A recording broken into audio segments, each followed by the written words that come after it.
রোমাঞ্চ, রহস্য, রোমাঞ্চ ও শিহরণ জাগানো গ্রাম বাংলার ভৌতিক গল্পে ভরপুর আমাদের এই বিশেষ ক্লাব, স্টোরি ম্যানিয়া ক্লাব। আজ এই ক্লাবে আপনারা শুনবেন আকাশ নস্করের কলমে লেখা মন ফেরারি মনের ষষ্ঠ পর্ব। পূর্ব পর্বে আমরা শুনেছি সারণ্য ওর মা ও অদ্রিজাকে নিয়ে কার্শিয়াং ঘুরতে যায়। সেখানে ঘোরা শেষ করে তারা ফেরে কলকাতাতে। এদিকে আমরা অদ্রিজার বাড়িতে দেখতে পাই রাঘববাবু, অর্থাৎ অদ্রিজার দাদু খুবই অনুতপ্ত রাগিনী দেবীর সাথে ঘটে যাওয়া অন্যায়ের কারণে। কিছুদিন পর অদ্রিজা এক বিশেষ কারণে সারণ্যদের বাড়িতে আসে।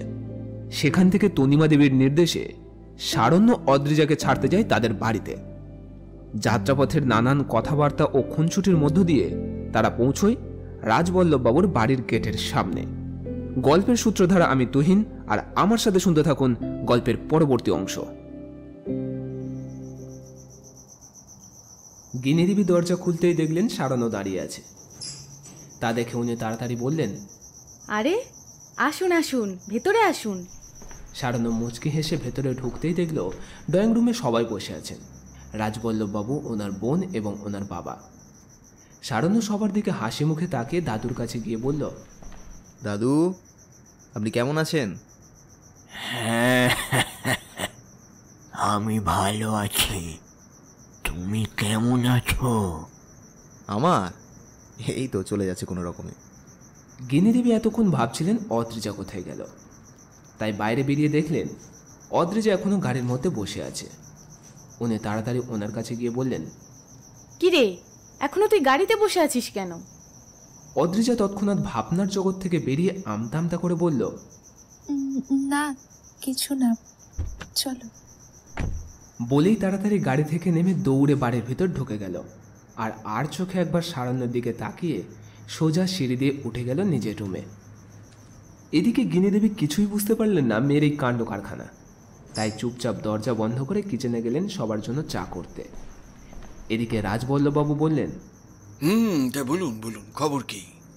আসলে mister Chowdhury, sorry sorry sorry uncle, আসলে আঙ্কেল 1 মাস মেডিকেল ক্যাম্পের আগে থেকে আমি প্রচণ্ড কাজের প্রেশারের মধ্যে আছি, তাই আপাতত 1 মাসের জন্য আমি ছুটি নিয়েছি। খুব এমার্জেন্সি না থাকলে আমি হসপিটালে যাচ্ছি না। ও বুঝলাম। আচ্ছা, আপনার মুকুন্দপুরে একটা চেম্বার আছে না? হ্যাঁ, ওখানে একটা চেম্বার আছে আমার। আচ্ছা আঙ্কেল, প্লিজ আমাকে তুমি করে বলুন, কোনো সমস্যা নেই। রাজবল্লভবাবু হেসে বললেন, আচ্ছা আচ্ছা, ঠিক আছে ঠিক আছে। আসলে ওই বলে বলে না অভ্যেস হয়ে গেছে। রাগিনী দেবী মুচকে মুচকে হাসতে লাগলেন। ও হ্যাঁ হ্যাঁ, তাও ঠিক আছে। আচ্ছা আচ্ছা, যাই হোক যাই হোক, যেটার জন্য তোমার সাথে কথা বলার চেষ্টা করছিলাম সেটাই তো বলা হলো না। তখনই গিনিদেবী চা নিয়ে এসে বললেন, আচ্ছা, কথা পরে হবে, এখন সবাই আগে চা নাও। বলেই সবাইকে চাটি দিয়ে দিলেন এবং সারণ্যকে দিলেন গ্রিন টি। তারপর নিজেও 1 কাপ নিয়ে বসলেন সবার সাথে। রাজবল্লভবাবু চায়ে চুমুক দিয়ে বললেন, আসলে দিদি মানে ওই আপনার মানে সরি, তোমার মা এসেছিলেন আমাদের বাড়িতে। উনি তোমার সঙ্গে অদ্রিজার বিয়ের কথা বললেন। সবটাই তুমি হয়তো জানোই, তবুও তোমার সাথে সামনাসামনি কথা বলে ক্লিয়ার হতে চাইছিলাম। সারণ্য ওর গ্রিন টিটা নাড়তে নাড়তে বলল, হ্যাঁ বলুন না আঙ্কেল। দেখো, কোনো বাবা মাই চায় না তাদের মেয়ে অসুখী থাকুক। তারা চায় তাদের মেয়ে যেন সব সময় ভালো থাকে, হাসি খুশি থাকে, তার সারা জীবনের আশ্রয়টা যেন নিরাপদ আর ভালো হয়, এটাই চায়। আমরাও তো তার ব্যতিক্রম নই। তবে এই ধরনের ভাবনা আমাদের মধ্যে ছিল না যে খুবই রিচ ফ্যামিলিতে আমার মেয়ের বিয়ে দেব। আমরা চেয়েছিলাম বেশ একটু ভালো আর সচ্ছল মধ্যবিত্ত পরিবার, হ্যাঁ সেখানেই ওর বিয়ে দিতে। বেশি অর্থ আর প্রতিপত্তির পেছনে আমরা কখনোই ছুটি না। আমি চাই আমার মেয়ে ভালো থাকুক। আশা করছি তুমি বুঝতে পারছো বাবা। সারণ্য লজ্জায় মাথা নেড়ে বলল, হ্যাঁ আঙ্কেল বলুন, আমি বুঝতে পারছি। রাজবল্লভবাবু আবার বলতে শুরু করলেন, দেখো, তোমার মা আমার মেয়েকে পছন্দ করেছেন, তোমার সাথে বিয়ে দেবেন বলে। তাতে তেমন ভাবে আমাদেরও কোনো আপত্তি নেই। কিন্তু তুমি একজন এত বড় ডাক্তার, তুমি কি রাজি হবে বাবা আমার মেয়েকে বিয়ে করতে? এটাই বারবার আমার মনে জানো তো ঘুরপাক খাচ্ছে। তাই তোমার মতামতটা জানাটাও আমার খুব জরুরি বলে মনে হয়েছে। তোমার মা রাজি হলেই তো হবে না, তাই না? তোমারও তো একটা নিজস্ব মতামত থাকতে পারে, ঠিক কি না? আচ্ছা আঙ্কেল, আমি ডাক্তার বলে কি মানুষ নই? না না না না, আমি সেভাবে বলিনি। না, আমার তো এটাই মনে হচ্ছে যে আমি আর মানুষ নই। দেখুন, আমি কখনোই কারোর সঙ্গে কারোর পক্ষপাতিত্ব করিনি। সবাই আমার কাছে সমান। তাই হতে পারে আমি ডাক্তার, কিন্তু তাই বলে কোনো এক্সট্রা অ্যাডভান্টেজ আমি নিতে চাই না, বা কোনো মহান ব্যক্তিত্ব আমি নই যে সবার থেকে ওপরে উঠে যাব। রাজবল্লভবাবু তখন মন্ত্রমুগ্ধের মতো ওর দিকে তাকিয়ে আছে। দেখুন আঙ্কেল, সত্যি কথা বলতে এইসব বিয়ে টিয়ে নিয়ে আমি কখনোই ভাবিনি। মা যতবারই বিয়ের কথা আমাকে বলেছেন আমি ততবারই বারণ করে দিয়েছি, কিন্তু এবারে মম এত করে বলার পর আমি নিজেই রাজি হয়েছি। আর এমনিতেও মায়ের সাথে অদ্রিজার বন্ডিংটাও ভালো, আর আমার কাছে মায়ের ভালো থাকাটাই সব কিছু। কারণ আপনি জানেন আমার বাবা নেই। তবে আমি এটা বলছি না যে শুধুমাত্র মায়ের কথাতেই বা মায়ের খুশির জন্য আমি ওকে বিয়ে করছি। আমি নিজের মতেই রাজি হয়েছি। আর মনে মনে বলল, মমকে কথা দিয়েছি বলে এতগুলো মিথ্যে কথা আমাকে বলতে হলো। সে সেই বাচ্চা আর অবুঝ মেয়েটাকে বিয়ে করতে হবে আমায়। ভগবান, তুমি আমাকে তুলে নাও। যাক, অন্তত তোমার মুখ থেকে এই কথা শুনে আমি একদম নিশ্চিন্ত হলাম বাবা। আচ্ছা আঙ্কেল, এবার তাহলে আমি আসি। এক্ষুনি তো এলেন, এত তাড়া কিসের? না না না না না না না, কোথাও যাওয়া চলবে না, কোথাও যাওয়া চলবে না। রাতে খাওয়া দাওয়া করে তবেই যাবেন, নয়তো আমি কিন্তু ছাড়ছি না। সারণ্য আমতা আমতা করে বলল, কিন্তু কোনো কিন্তু নয়। গিন্নি, ও গিন্নি, আরে তুমি রান্নাটা বসাও। গিনি দেবী তাড়াতাড়ি রান্নাঘরে চলে গেলেন, সাথে রাগিনী দেবীও। আর এদিকে সারণ্য বাধ্য হয়ে ওদের সাথে গল্প করতে থাকে। বেশ লজ্জা করছে ওর, কিন্তু মুখে কিছু বলতে পারছে না। রাজবল্লভবাবু সারণ্যর সাথে কিছুক্ষণ গল্প করার পর অদ্রিজাকে ডেকে বললেন, মাম, তুই একটু নাকি আমাদের বাড়িটা একটু ঘুরিয়ে ঘুরিয়ে দেখিয়ে নিয়ে আয় তোমা। অদ্রিজা তো কোনো ইচ্ছেই ছিল না এই গোমরা মুখ আর ড্রামাবাজ লোকটাকে ওদের বাড়িটা ঘুরিয়ে দেখানোর। তবুও বাবার কথায় বাধ্য হয়ে এক প্রকার রাজি হলো। এদিকে সারণ্য অদ্রিজার ফিলিংসটা বুঝতে পেরেছে, তাই মুচকি হেসে বলল, আপনাদের বাড়িতে এতবার এসেছি, কিন্তু ওই শুটিং স্পটের বাড়িটা একবারও না ঘুরে দেখা হয়নি, শুধু মুখেই শুনেছিলাম। চলুন আজ তাহলে দেখে নেওয়া যাক। রাগিনী দেবী বলে উঠলেন, হ্যাঁ চলুন, আমিও আপনাদের সাথে যাই। আপনারা যান, আমি একটু বেরোবো। বলেই উঠে কিচেনে গিনি দেবীর কাছে চলে গেলেন। এই মাম, তুই কিন্তু উত্তরবঙ্গের তোলা ফটোগুলো আমাকে দেখালি না। অদ্রিজা হেসে বলল, পরে দেখাবো বিবি, কেমন? তুই তোর ফোনটা দে, আমি দেখি ততক্ষণ। অদ্রিজা ওর ফোনের গ্যালারিতে ফটোগুলো বের করে বলল, এই নাও, এগুলো দেখো। রাগিনী দেবী ওগুলো দেখতে লাগলেন। অদ্রিজা সারণ্যকে ওদের জমিদার বাড়িটা দেখাতে নিয়ে গেল। যদিও ওদের এই বাড়ি থেকে ওটা খুব বেশি দূরে নয়, তবুও ওরা গাড়িতেই গেল। আসলে অদ্রিজাদের এই বাড়িটা খুবই বড়। আগে এটা ছিল পুরনো জমিদার বাড়ি, কিন্তু বর্তমানে আবহাওয়ার তারতম্য আর বয়সের ভারে বাড়িটি দিন দিন ভগ্নপ্রায় হয়েছিল। অদ্রিজার বাবা পৈতৃক সম্পত্তি হিসেবে এটি পেয়েছিলেন ওনার দাদুর কাছ থেকে। তিনিই সংস্করণ করে বর্তমানের সঙ্গে পাল্লা দিয়ে বাড়িটিকে জাঁকজমক করে তুলেছেন। তিনি এই বাড়িটিকে সাধারণত থাকার জন্য সংস্করণ করেননি।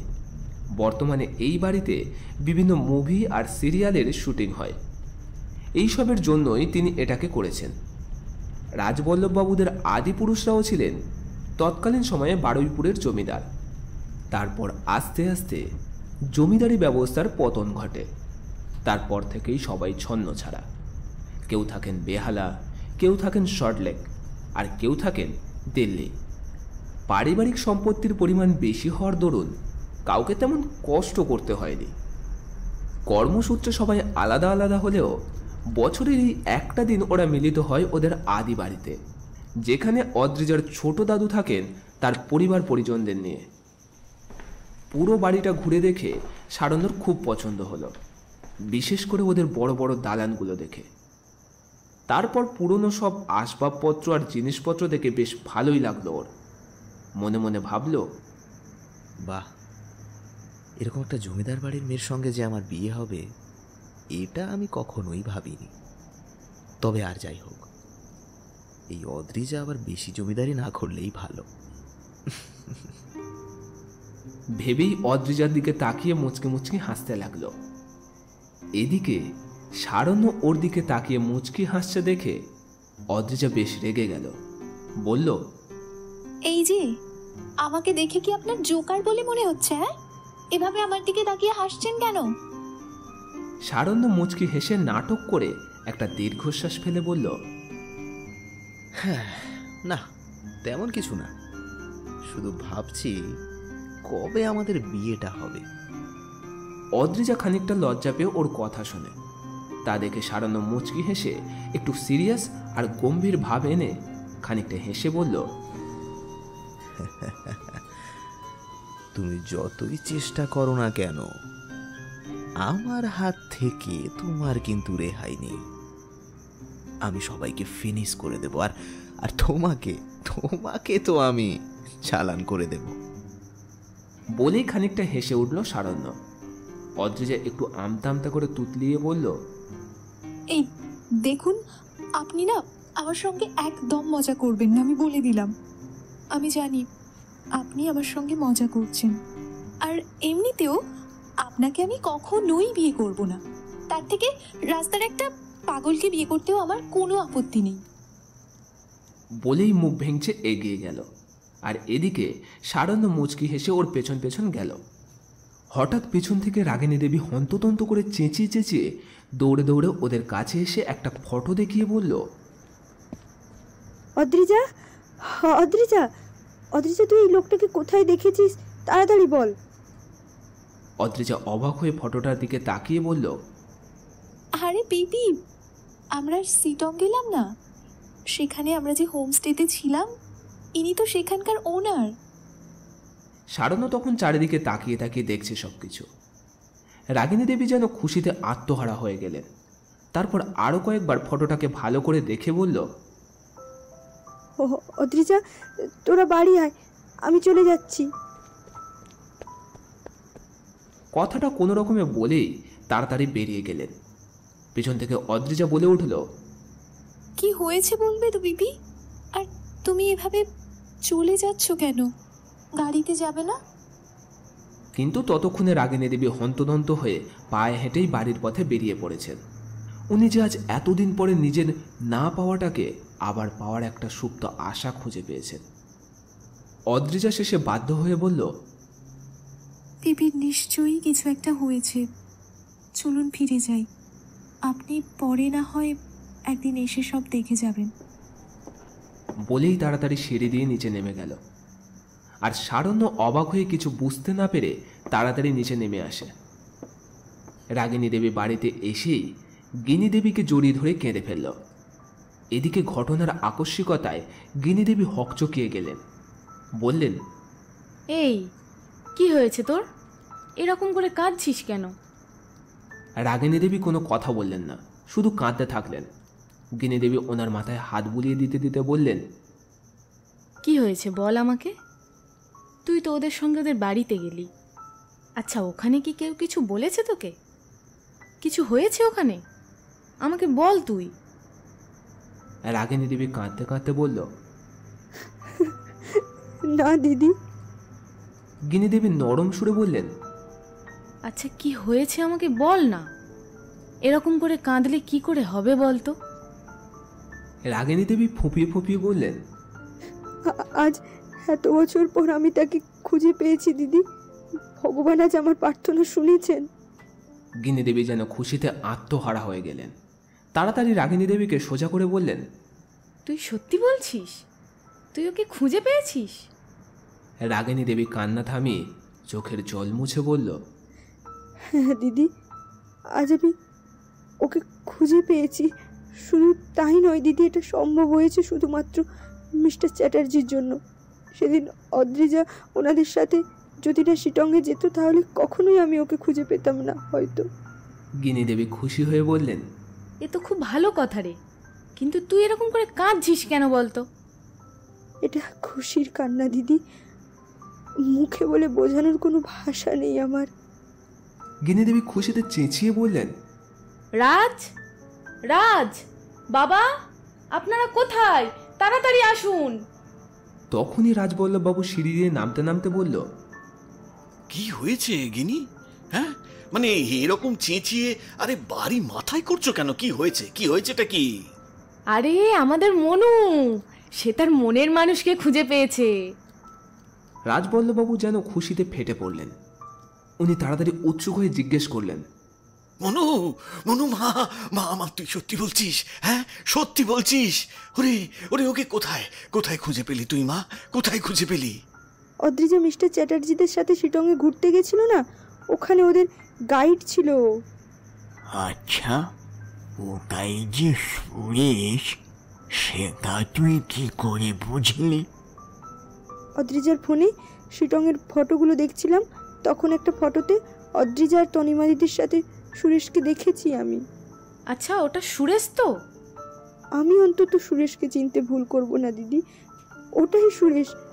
আচ্ছা, অদ্রিজা ফিরলে ওর ফোন থেকে তোমাদের দেখাবো ফটোটা। ঠিক তখনই সারণ্য আর অদ্রিজা বাড়িতে ঢুকলো।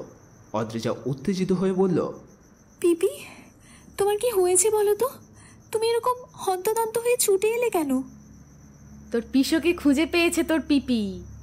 ওটাকে জানিস? কে মম? শিটংয়ে যে তোদের গাইড ছিল। হ্যাঁ, আমার মনে আছে। ওটা তো সুরেশ কাকু। আর উনি শুধু আমাদের গাইডই ছিলেন না, ওখানের সমস্ত হোমস্টেগুলোর ওনার উনি। তুই ওনাকে চিনতে পারিসনি? আমি তো কখনো ওনাকে দেখিইনি, পিপির মুখেই কয়েকবার শুনেছি যা। সারণ্য এতক্ষণ চুপ করেছিল, এবার সামনে এগিয়ে এসে বলল, কি হয়েছে একটু বলবেন আন্টি? আপনারা কি নিয়ে আলোচনা করছেন আমি কিন্তু বুঝতে পারছি না। রাজবল্লভবাবু তখন পুরো ঘটনাটা সারণ্যকে বুঝিয়ে বললেন।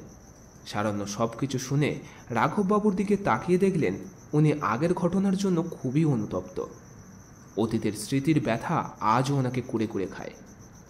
রাঘববাবু এবার অশ্রু মিশ্রিত নয়নে সারণ্যর দিকে তাকিয়ে বলল, বড় ভুল করে ফেলেছিলাম দাদু ভাই, যার জন্য আজও আমি অনুতপ্ত।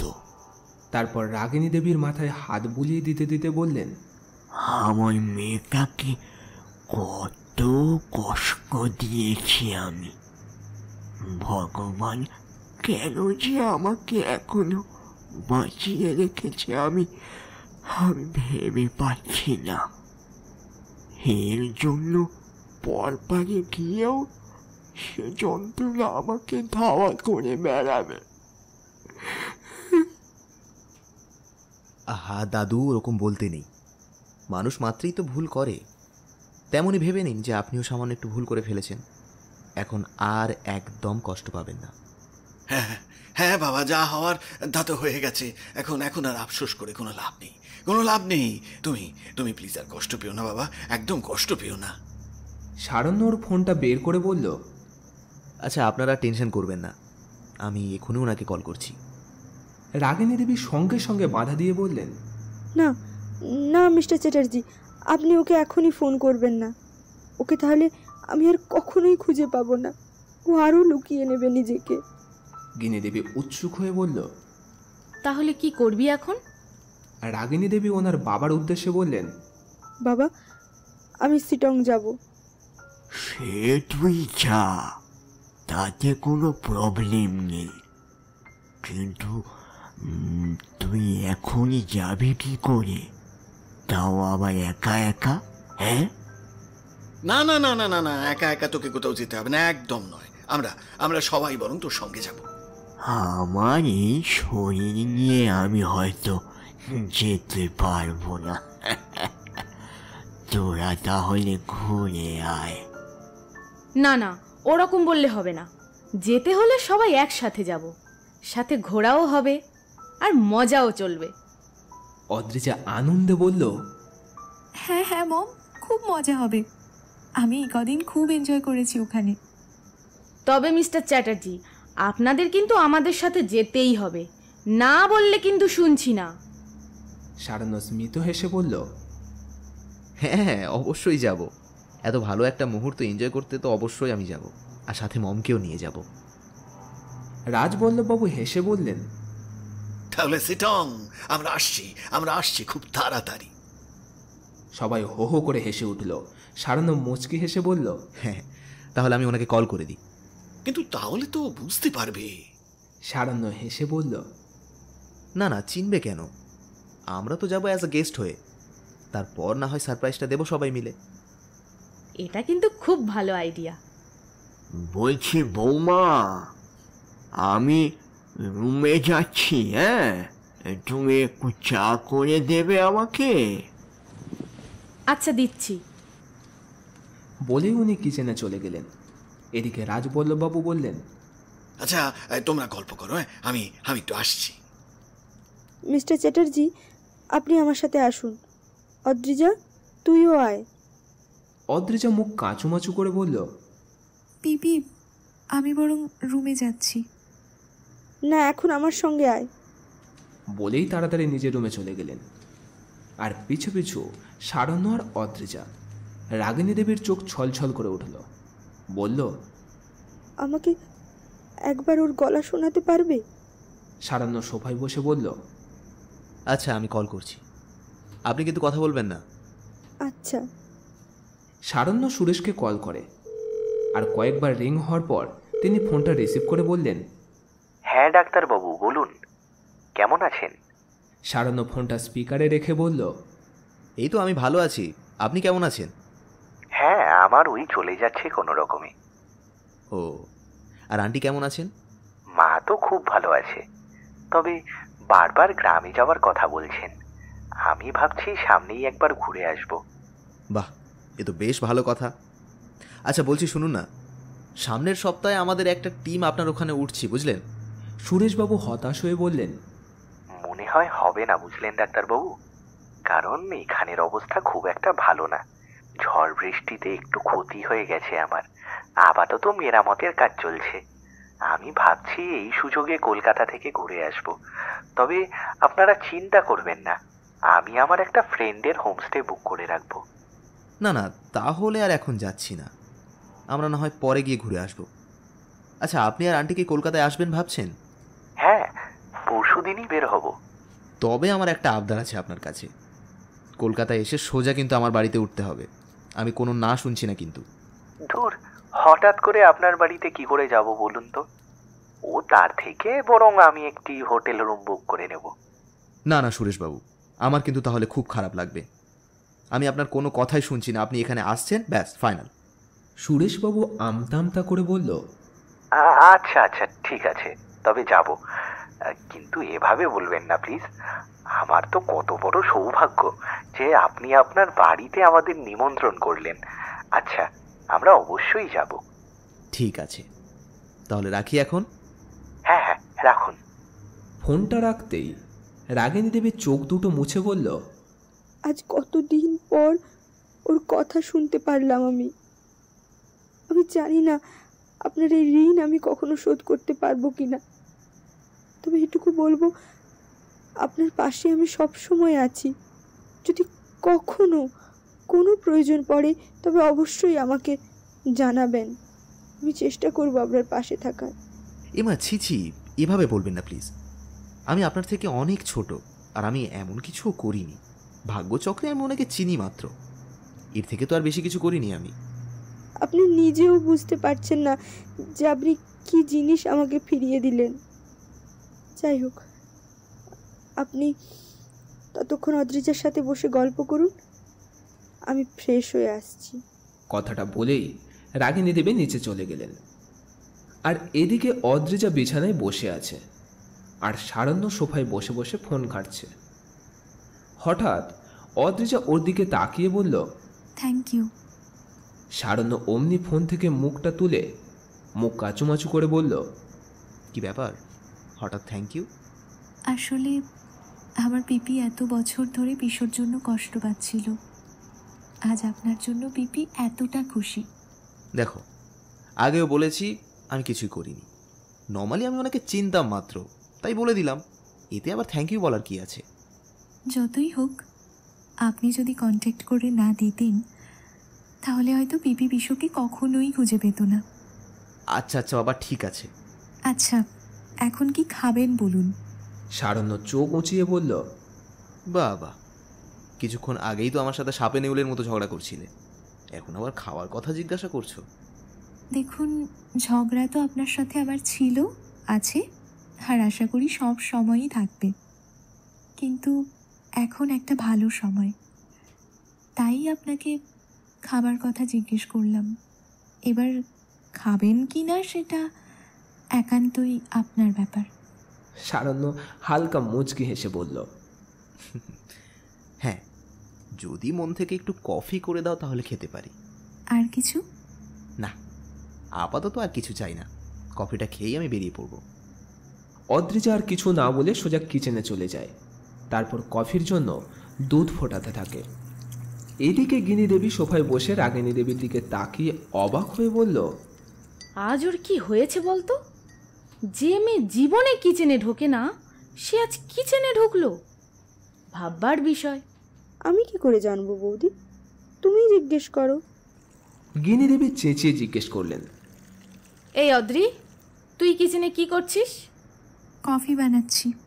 গিনি দেবী অবাক হয়ে বললেন, তুই কফি খাবি সেটা তো বললেই হতো, তোর পিপি বানিয়ে দিত।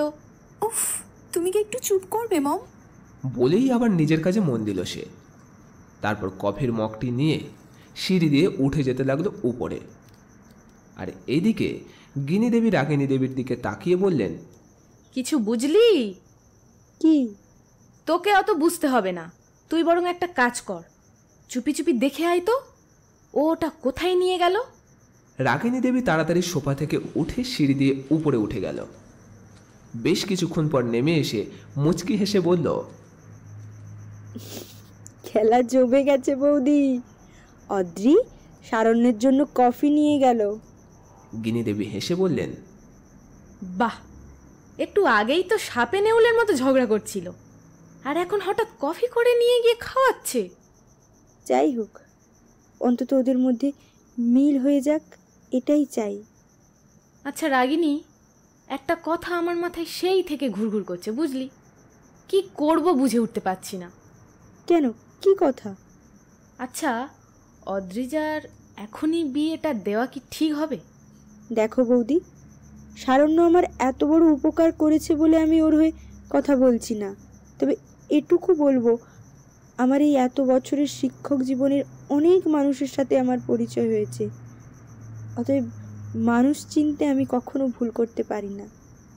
সাধারণভাবে সারণ্যকে দেখে বা কথা বলে আমার এতটুকু বুঝেছি যে ওর মনটা খারাপ নয়, খুবই ভদ্র, ভালো ছেলে বলেই আমার মনে হয়েছে, সঙ্গে ভালো মনের মানুষও। সেটা তো আমরাও দেখে বুঝেছি, কিন্তু তবুও মনের মধ্যে কেমন একটা ভয় হচ্ছে, বুঝলি? যতই হোক, একটা মাত্র মেয়ে বলে কথা। তাহলে তোমরা কিছুদিন ওয়েট করো, অদ্রিজার গ্র্যাজুয়েশনটা কমপ্লিট হয়ে যাক, তারপর না হয় বিয়ের কথা ভাববে। হ্যাঁ, আমিও তো সেটাই ভেবে রেখেছিলাম। আসলে একবার অনেক বড় ভুল করতে যাচ্ছিলাম, তাই এবার আর ভুল করতে চাই না। কিন্তু দিদি তো বড্ড তাড়া দিচ্ছেন।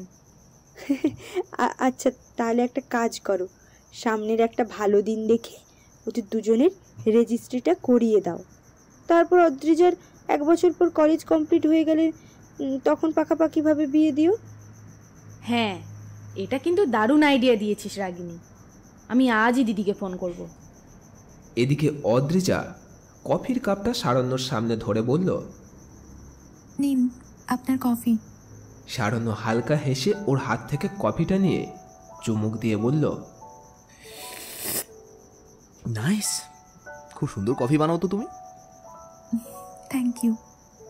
সারণ্য কফিটা শেষ করে সোফা ছেড়ে উঠল, তারপর বলল, ঠিক আছে, আমি তাহলে বেরোলাম, পরে আবার দেখা হবে। অদ্রিজা নিজের অনিচ্ছা সত্ত্বেও মুখে হাসি এনে বলল, আচ্ছা, আবার আসবেন। সারণ্য নিচে নেমে এসে বলল, আন্টি, আজ তাহলে আমি আসি, আবার কোনো একদিন সময় করে আসবো, আর সামনেই তো আবার আমাদের দেখা হচ্ছে খুব তাড়াতাড়ি। সে কি, এভাবে সন্ধেবেলা চলে যাচ্ছ কেন? না না, এভাবে না খেয়ে তোমাকে যেতে দিচ্ছি না। তোমার আঙ্কেল বাজারে গেছে, এসেই আমাকে বকাবকি করবে। প্লিজ রাতে ডিনার করে তারপর যাবে। তেমন হলে দিদিকে আমি ফোন করে দিচ্ছি। না না পিপি, আজ আমার 4টে থেকে একটা চেম্বার আছে, আজ একদম হবে না। আমি না হয় পরে একদিন আসবো, এখন আমাকে বেরোতে হবে প্লিজ। আর হ্যাঁ, আমি না হয় আঙ্কেলকে ফোন করে নেব। আজ তাহলে আসি। বলেই বেরিয়ে যায় সারণ্য। এভাবে কেটে যায় আরও 2 দিন। আজ সুরেশবাবুদের কলকাতায় আসার দিন। সারণ্য তাড়াতাড়ি ঘুম থেকে উঠে ফ্রেশ হয়ে নিচে নামতেই তনিমা দেবী বললেন, কিরে বাবু, আজ তুই হসপিটাল যাবি না? সারণ্য ফোন ঘাঁটতে ঘাঁটতে বলল, না মম, আজ আমি ছুটি নিয়েছি। অবিনাশবাবুকে ফোন করে বলে দিয়েছি কাল, উনি সামলে নেবেন। তনিমা দেবী ওর কফিটা রেডি করতে করতে বললেন, আচ্ছা বুঝলাম, কিন্তু তুই যে বললি সুরেশবাবু আর ওনার মা আমাদের বাড়িতে আসবেন, সেটা কি হলো? হ্যাঁ, ওনারা প্রায় চলেই এসেছে, আর এই ঘন্টা দিনেকের মধ্যেই ওনারা ঢুকে যাবেন। এই তো কিছুক্ষণ আগেই আমি ওনাদেরকে লোকেশন শেয়ার করলাম। বাহ, খুব ভালো হয়েছে। আচ্ছা বাবু, বলছি যে অদ্রিজাকে ফোন করে আসতে বল না। সারণ্য ওর মায়ের দিকে আর চোখে তাকালো, তারপর বলল, তা তুমিই তো বলে দিতে পারো মম। তনিমা দেবী ওর হাতে কফির কাপটা দিয়ে বলল, 2 দিন পর ও তোর বউ হবে বাবু, তাই এখন থেকেই ওর প্রতি একটু সিরিয়াস হতোই। নে তাড়াতাড়ি ফোন কর ওকে। সারণ্য আর কোনো উপায় না পেয়ে অদ্রিজাকে ফোন করে। বেশ কয়েকবার রিং হওয়ার পর কলটা কেটে যায়। সারণ্য আবার কল করে। এবার কলটা রিসিভ হতেই সারণ্য বলে, হ্যাঁ হ্যালো অদ্রিজা, বলছি তোমাকে না একটা কথা বলার জন্য আমি ফোন করলাম। অপর প্রান্ত থেকে জবাব আসে, ও সারণ্য, আমি ওর মা বলছি। কাল রাত থেকে না অদ্রিজার খুব শরীর খারাপ, ও এখন ঘুমোচ্ছে। আচ্ছা আন্টি। বলেই ফোনটা কেটে দেয় সারণ্য। তনিমা দেবী অবাক হয়ে ওর দিকে তাকিয়ে বলল, এই কি হয়েছে বাবু, ফোনটা কেটে দিলি যে? সারণ্য আস্তে করে বলল, আরে মম, আন্টি ফোন ধরেছিল, বললো অদ্রিজার নাকি কাল রাত থেকে খুব শরীর খারাপ। তনিমা দেবী অবাক হয়ে বললেন, ও মা, সে কি? কাল থেকে ওর শরীর খারাপ, অথচ একবারও আমাকে বললো না। তো আমি কি করে জানবো? আচ্ছা বাবু, তুই এক কাজ কর, সুরেশবাবুদের এখানে আসতে অনেক দেরি আছে, তুই বরং অদ্রিজার কাছে গিয়ে একবার দেখে আয় ওর কি হয়েছে। সারণ্য আমতা আমতা করে বলল, আমি ওখানে গিয়ে কি করবো বলো তো? তুমি সবসময় না আমাকে ওনাদের সামনে লজ্জায় ফেলে দাও। তনিমা দেবী হেসে বললেন, হবু বউয়ের শরীর খারাপ হয়েছে, তাকে দেখতে যাবি, এতে সমস্যা কোথায়? ওফ, এত বউ বউ কেন করো বলো তো? আগে বিয়েটা হোক, তারপর না হয় বলবে। সবসময় খালি বউ বউ বউ আর বউ। তনিমা দেবী একটু নাটকে সুরে বললেন, এখন আছি তাই বলছি, যখন থাকবো না তখন আর বলবো না। হ্যাঁ হ্যাঁ, তুমি সবসময় না আমাকে ইমোশনাল ব্ল্যাকমেল করে জিতে যাও। বলেই গজগজ করতে করতে গাড়ির চাবিটা নিয়ে বেরিয়ে যায়। এদিকে তনিমা দেবী মুচকি হেসে নিজের কাজে ব্যস্ত হয়ে পড়েন। অপরদিকে ফোনটা হঠাৎ কেটে দিতেই গিনি দেবী বলল, কি ব্যাপার বলতো রাগিনী? সারণ্য হঠাৎ করে ফোনটা এরকম কেটে দিল কেন বলতো? কিছু জিজ্ঞেস করলো না? আমি কি করে জানবো বলো বৌদি, হয়তো ব্যস্ত আছে ওই জন্য।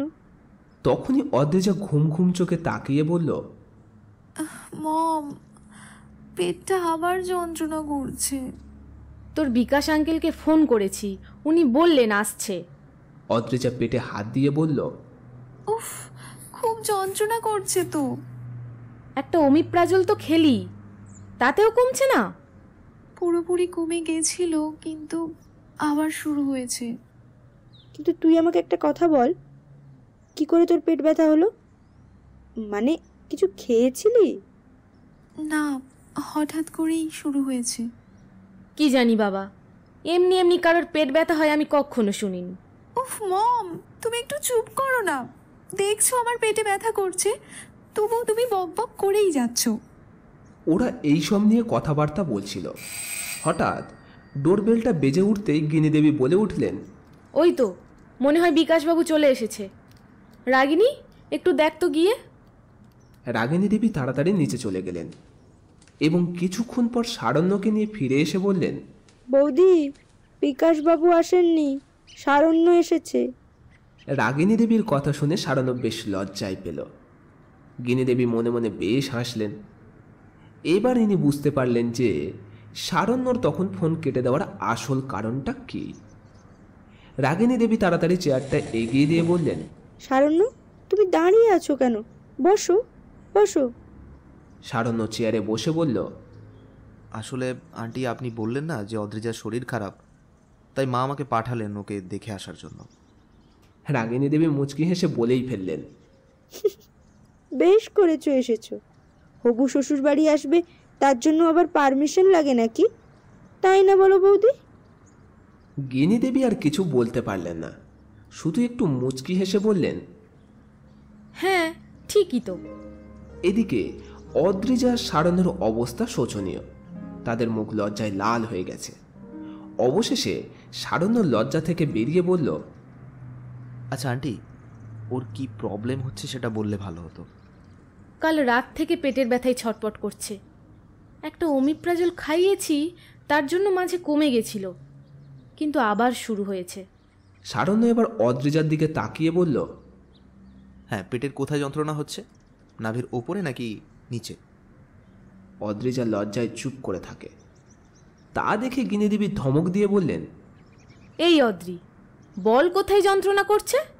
সারণ্য তো তোকে জিজ্ঞেস করছে। অদ্রিজা এবার লজ্জায় লজ্জায় বলল, নাভির নিচে।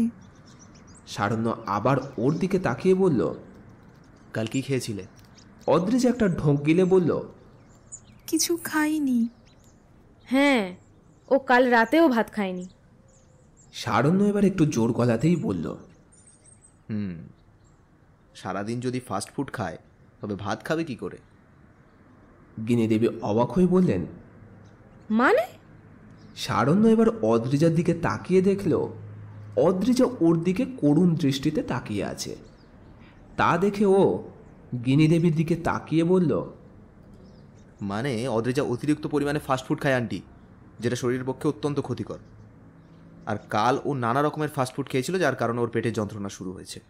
কথাটা বলার পর এবার অদ্রিজার দিকে তাকিয়ে বলল, কি আমি ঠিক বলছি তো অদ্রিজা? অদ্রিজা বুঝতে পারে যে ও ধরা পড়ে গেছে, তাই আর কোনো কথা না বলে চুপ করে থাকে, শুধু রাগী চোখে সারণ্যর দিকে তাকিয়ে থাকে। ব্যাস, এতটা শোনা রাগিনী দেবীর জন্য যথেষ্ট ছিল। উনি তাড়াতাড়ি চেয়ার থেকে উঠে রাগিনী দেবীকে বললেন, এই, তুই নিচে চল তো, ওর দেখভাল করার কোনো প্রয়োজন নেই। বলেই তাড়াতাড়ি বিকাশবাবুকে ফোন করে এখানে আসতে বারণ করে দিলেন। তারপর সারণ্যকে বললেন, সারণ্য, তুমিও নিচে চলো। ও এখানে পড়ে থাক, যন্ত্রণায় ছটফট করুক। যেমন কর্ম করবে তেমনই ফল পাবে।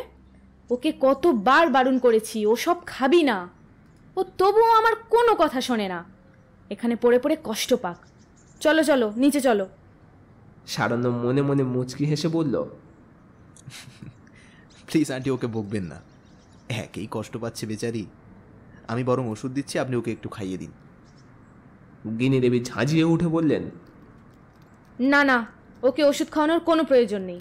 রাগিনী, তুই একদম খাবি না ওকে ওষুধ। চল আমার সঙ্গে নিচে চল, নয়তো খুব খারাপ হবে কিন্তু, বলে দিলাম। বলেই গটগট করে নিচে চলে গেলেন। আর এদিকে রাগিনী দেবী যাওয়ার সময় মুচকি হেসে বলে গেলেন, পারলে নিজের হবু বউকে ওষুধটা খাইয়ে দিও ডাক্তারবাবু। সারণ্য ওনার কথা শুনে মুচকি মুচকি হেসে অদ্রিজার দিকে তাকাতে দেখল অদ্রিজা ওর দিকে রাগে লুকে তাকিয়ে আছে। তা দেখে সারণ্য একটু ঢোক গিলে বলল, দেখো, আমি তো তোমাকে আগেও বারণ করেছিলাম, কিন্তু তুমি আমার কথা শোনোইনি। এখন নিজের বিপদ নিজেই ডেকে এনে কষ্ট পাচ্ছ, তাই আন্টিকে বলতে বাধ্য হলাম। অদ্রিজা মুখ ফুলিয়ে বলল, এবার শান্তি হয়েছে তো আপনার? এবার দয়া করে আপনি আপনার কাজে যান, আর আমাকে একটু একা থাকতে দিন। সারণ্য মুচকি হেসে বলল, হ্যাঁ, চলে তো যাব, বাট তুমি এভাবে কষ্ট পাচ্ছ সেটা দেখে কি করে যাই বলো তো? অদ্রিজা জোর গলায় বলল, তাতে আপনার কি? আপনি যান তো আপনার কাজে। সারণ্য এবার মুখ ফসকে বলেই ফেলল, যতই হোক আমার হবু বউ বলে কথা, তাকে এইভাবে কষ্ট পেতে দেখে আমি কি করে চলে যাই বলো তো? এই, একদম বউ বউ করবেন না তো। আমি জীবনেও আপনার মতো লোককে বিয়ে করব না, খরচ লোক কোথাকার। সে তুমি করো আর নাই করো, সেটা তোমার ব্যাপার। আপাতত এই ওষুধটা খেয়ে নাও। বলেই ওর ব্যাগ থেকে একটা কোলেম্যাক্স ট্যাবলেট বের করে ওর দিকে এগিয়ে দিল। তারপর বলল, নাও, এটা খেয়ে নাও। অদ্রিজা অন্যদিকে মুখ ঘুরিয়ে বলল, না, আমি খাবো না। এতক্ষণ মায়ের কাছে আমাকে বকুনি খাইয়ে উনি এসেছেন আমাকে ওষুধ খাওয়াতে। সারণ্য আবার হেসে বলল, আচ্ছা আচ্ছা বাবা, সরি। নাও, এবার ওষুধটা খেয়ে নাও। অদ্রিজা মুখ ঘুরিয়ে রেখেই বলল, বললাম তো খাবো না। আপনার ওষুধ আপনি নিয়ে যান। দেখো, আমি তোমার ভালোর জন্যই কিন্তু বলছি, প্লিজ ওষুধটা খেয়ে নাও, নয়তো যন্ত্রণা কমবে না কিন্তু। শেষে হসপিটালে অ্যাডমিট করতে হবে, আর ওনারা কিন্তু বড় বড় ইঞ্জেকশন দেবেন। সেটা কি ভালো হবে? অদ্রিজা মনে মনে বেশ ভয় পেলেও জেদ বজায় রেখে বলল, আমার যা খুশি হোক, তবুও আমি খাবো না। সারণ্য আবার বলল, দেখো, তোমার রাগ তো আমার ওপর, বলো তাহলে ওষুধটা খেতে সমস্যা কোথায়? এটা খেয়ে নাও, দেখবে 5 মিনিটের মধ্যে তুমি সুস্থ হয়ে যাবে। উফ, বলছি তো আমি খাবো না। দেখছেন আমার পেটে ব্যথা করছে, তবু আমাকে জোর করে কথা বলাচ্ছেন। ওই জন্যই তো বলছি ওষুধটা খেয়ে নাও। না, খাবো না। দেখো, এবার কিন্তু আমার মাথা গরম হয়ে যাবে বলে দিলাম। চুপচাপ যেটা বলছি সেটা শোনো। কেন, মারবেন বুঝি? সারণ্য একটু ভাব নিয়ে বলল, না, আপাতত কোনো মারধর করার বা শাসন করার অধিকার পাইনি। যদি পেতাম না, তাহলে এতক্ষণে তুমি ওষুধটা খেয়েই নিতে। যাই হোক, এখন বেশি বকবক না করে চুপচাপ ওষুধটা খেয়ে নাও। না, খাবো না। আপনার যা ইচ্ছে করুন। হ্যাঁ, ঠিক আছে, এতক্ষণ অনেক ভালো কথা বলেছি, এবার দেখো আমি কি করি। বলেই নিজের ব্যাগ থেকে একটা ইঞ্জেকশন বের করে ওটাকে রেডি করতে থাকে সারণ্য। এটা দেখেই অদ্রিজা ধড়পড় করে বিছানায় উঠে বসে আর বলে, দেখুন, আপনি কিন্তু এবার খুব বাড়াবাড়ি করছেন। আমি কিন্তু চেঁচাবো বলে দিলাম। হ্যাঁ, তো চেঁচাও, কে বারণ করেছে? মম, মম, পিপি বলেই চেঁচাতে থাকে। তুমি চেঁচালেও কেউ আসবে না। এবার হাতটা দাও, আমি ইঞ্জেকশনটা দিই। বলেই ওর হাত ধরতে গেলে অদ্রিজা বিছানা থেকে নেমে পালানোর চেষ্টা করে, কিন্তু সারণ্য ওর হাতটা ধরে নেয় আর জোর করে বিছানায় বসিয়ে দেয়। মম, সারণ্য মুচকি হেসে বলল, বলো বলো, এবার ওষুধটা খাবে হ্যাঁ কিনা বলো। অদ্রিজা আমতা আমতা করে বলে, খাচ্ছি। বলেই তাড়াতাড়ি ওর হাত থেকে ওষুধটা নিয়ে আর টেবিলে রাখা জলের গ্লাসটা নিয়ে ওষুধটা খেয়ে নিল। সারণ্য প্রথমে ইঞ্জেকশনটা প্যাকেটে ভরল, তারপর সেটাকে ব্যাগে রেখে দিয়ে বলল, এই তো গুড গার্ল, এতক্ষণ কত করে বললাম এই ওষুধটা খেয়ে নাও খেয়ে নাও, বাট খেলে না। দেখলে তো, এখন সামান্য একটা ট্রিকেই টপ করে ওষুধটা খেয়ে নিলে।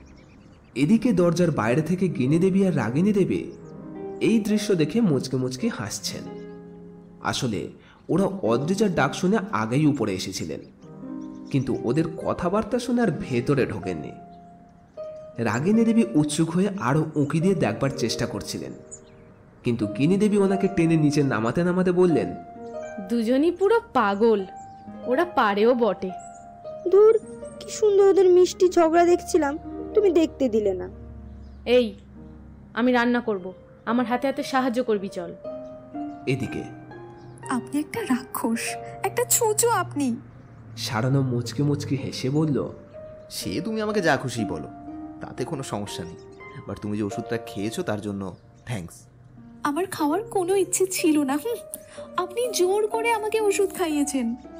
সে যাই হোক, একটা কথা বলে মনে রেখো ম্যাডাম, এখন যত ইচ্ছে যা খুশি করো, কোনো সমস্যা নেই, বাট বিয়ের পর এসব একদম কিন্তু চলবে না।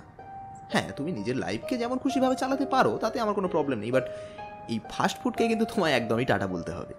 মনে রেখো, fuchka, chowmein, roll, pizza, burger, এই পকোড়া, তেলে ভাজা, এগুলোকে কিন্তু তোমাকে ভুলে যেতে হবে। নেভার, আমি কখনোই এগুলো ছাড়া থাকতে পারবো না, আর আমি আপনাকে বিয়েই করব না। আমি যখন তোমার আন্টিকে কথা দিয়েছি, তখন বিয়ে আমি তোমাকেই করছি। দরকার হয় 4-5টা ইঞ্জেকশন দেখিয়ে হলেও তোমায় বিয়ে করব। তাই রেডি থেকো ম্যাডাম, আর আপাতত রেস্ট নাও।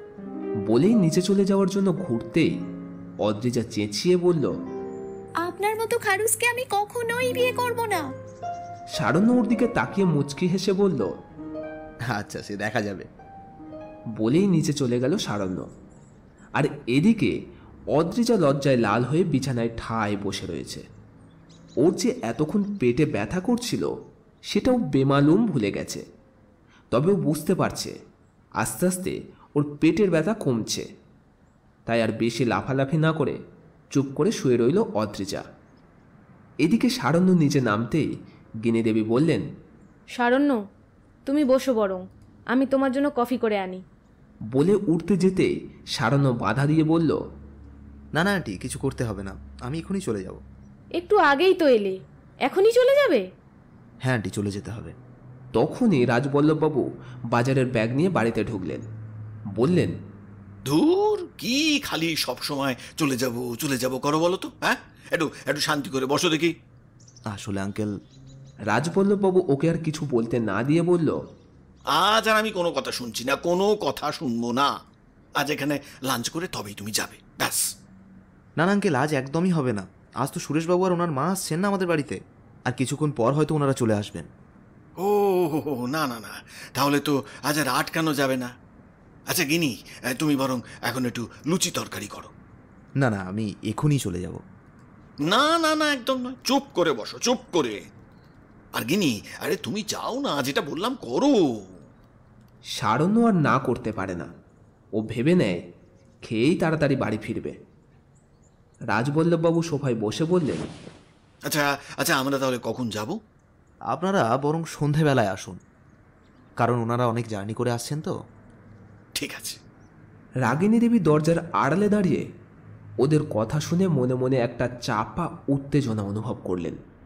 অপেক্ষা করতে লাগলেন সেই কাঙ্ক্ষিত সময়ের, যখন বহুদিনের হারিয়ে যাওয়া অপূর্ণতার মাঝে এক টুকরো পূর্ণতার আবেশ উনি খুঁজে পাবেন। জীবনযুদ্ধে হারিয়ে ফেলা প্রিয় মানুষটাকে যে আবার উনি কাল্পনিক গল্পের মতো খুঁজে পাবেন, সেটা উনি ভাবতে পারেননি। অদ্রিজা অনেকক্ষণ চুপ করে শুয়ে থাকার পর বুঝল ওর পেটের যন্ত্রণা একেবারে কমে গেছে। তাই তাড়াতাড়ি বিছানা থেকে নেমে ওয়াশরুমে গিয়ে ফ্রেশ হয়ে নিল। তারপর টাওয়াল জুড়িয়ে ওয়াশরুম থেকে বেরিয়ে ফোনটা হাতে নিয়ে দেখল তনিমা দেবীর অনেকগুলো মিসড কল। ও তাড়াতাড়ি কল ব্যাক করতেই কিছুক্ষণ রিং হওয়ার পর তনিমা দেবী কলটা রিসিভ করলেন। অদ্রিজা ফোনটা কানে দিয়ে বলল, হ্যাঁ আন্টি, বলো, তুমি ফোন করেছিলে? হ্যাঁ রে, আসলে তোর নাকি শরীর খারাপ, তাই ভাবলাম ফোন করি। আচ্ছা, তোর শরীর এখন কেমন আছে? হ্যাঁ আন্টি, এখন একটু ভালো আছি। আসলে খুব পেটে ব্যথা করছিল তো, আর কিছুতেই কমছিল না। তারপর তোমার খারুস ছেলে এসে কি একটা ওষুধ দিল, এখন কিছুটা কমেছে। তনিমা দেবী হো হো করে হেসে বললেন, আমার ছেলেকে তোর কোন দিক থেকে খারুস মনে হয় বলতো? অদ্রিজা মুখ বেঁকিয়ে বলল, সব সময় আমাকে জ্বালায়, ওই জন্য। এমনকি একটু আগেও আমাকে শাসিয়ে গেছে, জানো। তনিমা দেবী মুচকি হেসে বললেন, তা কি শাসিয়ে গেছে শুনি? অদ্রিজা লজ্জা পেয়ে বলল, বলে নাকি বিয়ের পর ওইসব ফুচকা, রোল, মোমো, চাউমিন, এই সব কিছুকে নাকি ভুলে যেতে হবে। আর তুই কি বললি? আমিও বলে দিয়েছি, আপনার মতো খারুসকে আমি কখনোই বিয়ে করব না। সত্যি তোরা পারিস বটে। আচ্ছা শোন না, বলছি যে তোর যদি শরীর ভালো থাকে তাহলে সারণ্যের সঙ্গে চলে আয়, তোর জন্য স্পেশাল হান্ডি চিকেন বানিয়েছি। সত্যি আন্টি? তনিমা দেবী হেসে উঠে বললেন, হ্যাঁ রে, সত্যি। আচ্ছা আমি এখন যাই, আমার ডাল বসানো রয়েছে গ্যাসে। আচ্ছা ঠিক আছে। বলেই কলটা কেটে দিল। এদিকে অদ্রিজা ফোনটা রেখে চেঞ্জ করার জন্য সবেমাত্র ড্রেসিং টেবিলের সামনে গিয়েছিল। তখনই সারণ্য কিছু না বলে রুমে ঢুকতে ঢুকতে বলল, অদ্রিজা, এখন তোমার পেটে ব্যথা কমেছে? আরে আপনি কিছু না বলে আমার রুমে ঢুকেছেন কেন? এদিকে সারণ্য লজ্জায় তাড়াতাড়ি রুম থেকে বেরিয়ে বলল, এই সরি সরি সরি সরি, আমি আসলে বুঝতে পারিনি তুমি এইভাবে। আম সো সরি। অদ্রিজা তাড়াতাড়ি দরজা বন্ধ করে বলল, আপনার নক করা উচিত ছিল। সরি অদ্রিজা, আমি আসলে বুঝতে পারিনি। অদ্রিজা তাড়াতাড়ি চেঞ্জ করে নিয়ে দরজা খুলে বলল, আপনি ইচ্ছে করে ঢুকেছিলেন তাই না? দাঁড়ান, আমি এক্ষুনি চেঁচিয়ে মম ড্যাডকে ডাকছি। বলেই চেঁচিয়ে উঠতে যাবে এমন সময় সারণ্য তাড়াতাড়ি ওর মুখটা চেপে ধরে বলল, এই প্লিজ প্লিজ প্লিজ অদ্রিজা, তুমি কাউকে ডেকো না প্লিজ। আমি সত্যি আসলে বুঝতে পারিনি যে তুমি ওয়াশরুম থেকে বেরিয়েছো। অদ্রিজা সারানোর হাত থেকে মুখটা ছাড়িয়ে বলল, আমি জানি আপনি ইন্টেনশনালি আমার রুমে ঢুকেছিলেন। আপনার নিশ্চয়ই কোনো একটা খারাপ উদ্দেশ্য ছিল। তুমি বিশ্বাস করো অদ্রিজা, আমি ওরকম মেন্টালিটিরই নই। সত্যি আমি বুঝতে পারিনি। আমি তো মম ড্যাডকে বলবই। প্লিজ এরকম করো না প্লিজ, দেখো আমাকে সবাই খারাপ ভাববে কিন্তু। অদ্রিজা মনে মনে মুচকি হেসে বলল, খারাপ ভাবলে ভাববে, তাতে আমার কি? প্লিজ ওরকম বলো না। আচ্ছা ঠিক আছে, তুমি যা চাও আমি দেবো, কিন্তু প্লিজ কাউকে বলো না প্লিজ।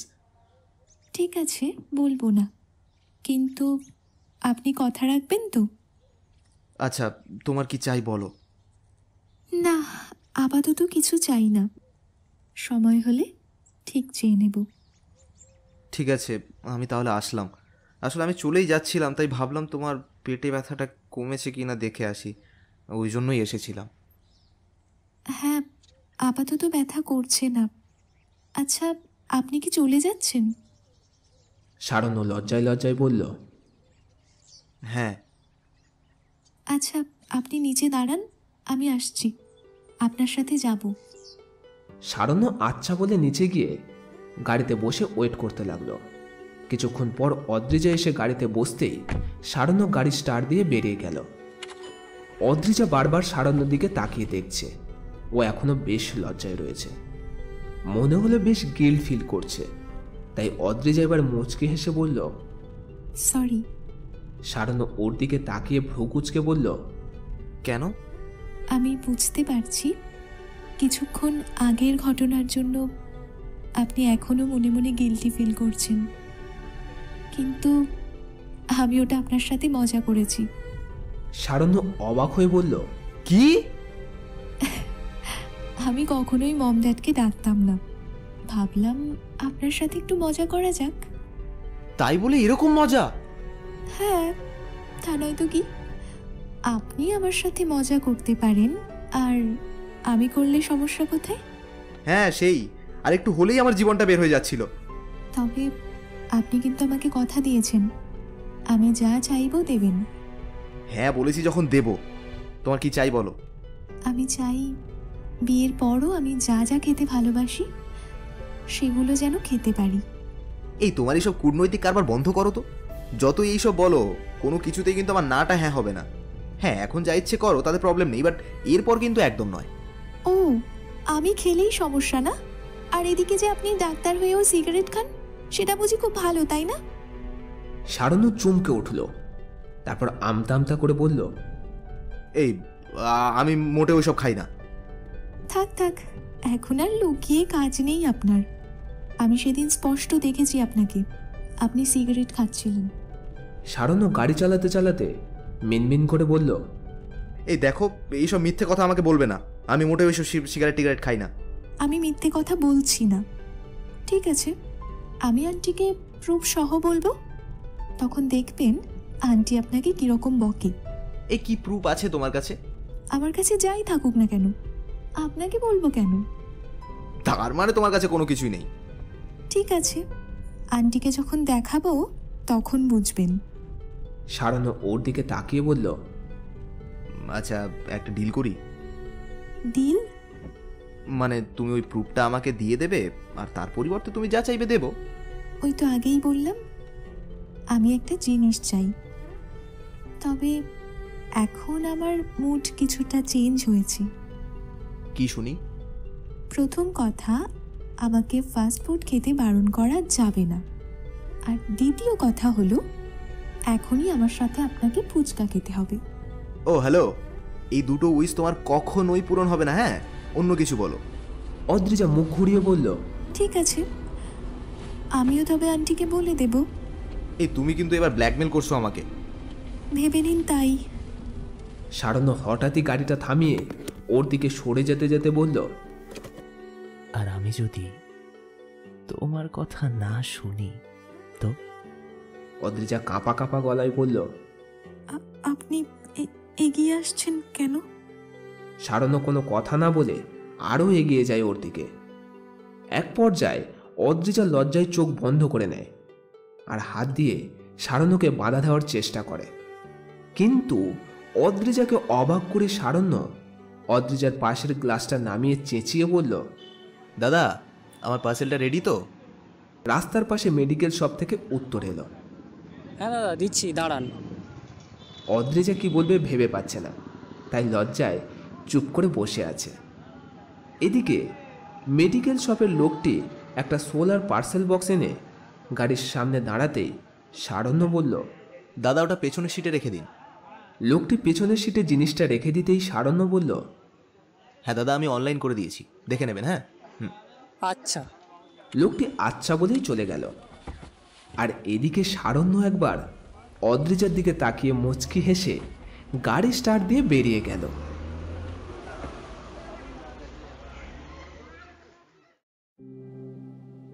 এতক্ষণ শুনছিলেন আকাশ নস্করের কলমে লেখা এক রোম্যান্টিক গল্প মন ফেরারি মনের ৬ষ্ঠ পর্ব। বিভিন্ন চরিত্রে তুহিন, অভিজিৎ, আফসানা, রূপা, সুস্মিতা, রাজ, অমৃতা, পথিক এবং রকি। এখন এই পর্যন্ত। পরবর্তী পর্ব নিয়ে ফিরছি খুব শীঘ্রই। ততক্ষণ শুনতে থাকুন, শোনাতে থাকুন আমার প্রিয়, আপনার প্রিয় স্টোরি ম্যানিয়া ক্লাব। সাথে সুস্থ থাকুন, ভীষণ ভালো থাকুন। ধন্যবাদ।